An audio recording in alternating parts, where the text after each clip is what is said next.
When it comes to identifying students who are also served through the special education program, the LPAC framework does offer guidance on how to identify and reclassify students in special education, and this is to serve as a guide for the LPAC and ARD committee collaboration. Here we see the 5-page document that is to serve as a guide for the LPAC and ARD committee collaboration when it comes to identifying and reclassifying students as English language learners. This document outlines the process for identification and reclassification of two groups of English learners. These are English learners that are served through special education and also English learners that have significant cognitive disabilities and who are served through the special education department.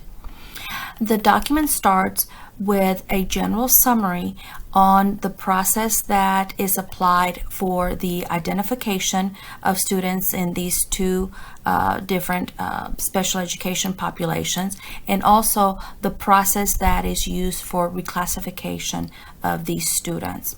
Notice that in both the general student that is served through special education and a student with significant cognitive disabilities, we are to use the standard process for identification of EL learners. When it comes to reclassifying the student as English proficient or non-English learner, we see that here we do differentiate between the students that are served through special education, who must follow a standard process, and the students with significant cognitive disabilities who may follow an individualized process. When it comes to the document, it is divided into sections. Section 1 talks about the identification.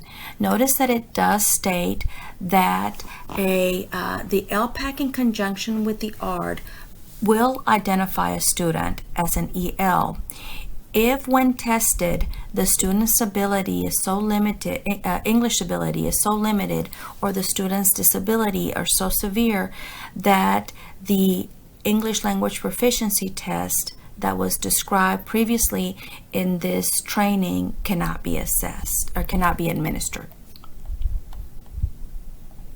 The document goes on to, in section 2, to talk about reclassification. It starts by indicating that the vast majority of English learners who are also served by the special education program are going to be reclassified using the standard method of reclassification. It is in section 3 that the document outlines the rare cases in which individualized reclassification criteria is going to be allowed for students with significant cognitive disabilities. It is in section 3, it is in these rare cases that the LPAC and the ARD must follow different steps in order to qualify a student for this special reclassification criteria, to assess the student using modified or individualized reclassification criteria, and then determine and document if the student has met the criteria.